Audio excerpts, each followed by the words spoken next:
Gaur Irulegira etorri gara Madrilgo EH Bilduko ordezkaritza eta Nafarroko parlamentukoak. Irulegi mendiko tontor honetan gaude, ona etorri gara Irulegiko aztarnategi hau ikusteko. Aurrekontuetan 300.000 euroko diru laguntza txertatzea lortu dugu. Dakizuen bezala hemen hor behian dituzuen indusketa horietan hain famatua egin den Irulegiko eskua topatu zen. Aurkikuntza izugarria izan da, benetan poza sentiarazi diona herri osoari, Euskal Herri osoari, zientifikoki, baita kulturalki ere izugarrizko aurrera pauso bat suposatu duena. Espero dugu gure ekarpenen bidez ere laguntza bat ematea eta bultzada bat ematea indusketa honei, oraindikan frutu asko eman behar dituen indusketak dira hauek.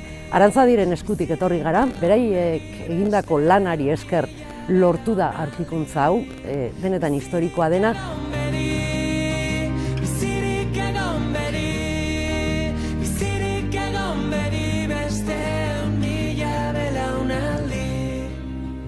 Irulegiko eskuak Nafarroan aurkitzea eta erdigunean Iruñaren ondoan aurkitzeak balore izugarria daukak. Ze argi erakusten dugu baskoiak hemen bizi izan zirela, argi erakusten digute baskoiak hemen bizi zirela, baskoien kultura hemen garatzen zela eta euskara gurea zela. Nik uste dut bide berriak zabaltzen direla baita ere ulertzeko, jakiteko nondik datorren gure euskarak, jarrita eta kokatuta Nafarroaren erdigunean, etorkizunera begira bideak zabaldu direla eta ikusten dugu goraipatu eta baloratu behar dela arkeologoek egindako lana.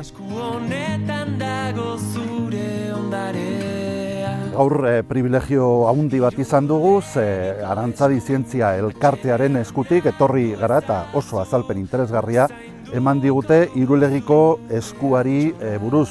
Hau da, azken aldi honetan, Nafarroaren historian, baita Euskal Herriaren historian eta Euskararen historian egon den aurkikuntza arkeologikorik importanteena.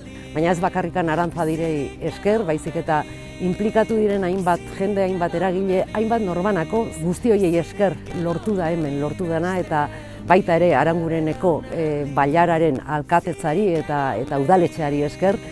Eta guzti horren emaitza hemen dugu, oraingoz Irulegiko eskua, gure ondarea babestuko duen beste hainbat aurkikuntza ere egitea espero dugu eta aurrera begira ere horrelako pausoak ematea. Beraz, zorionekoak gara gu guztiok Irulegin lortu dugunangatik.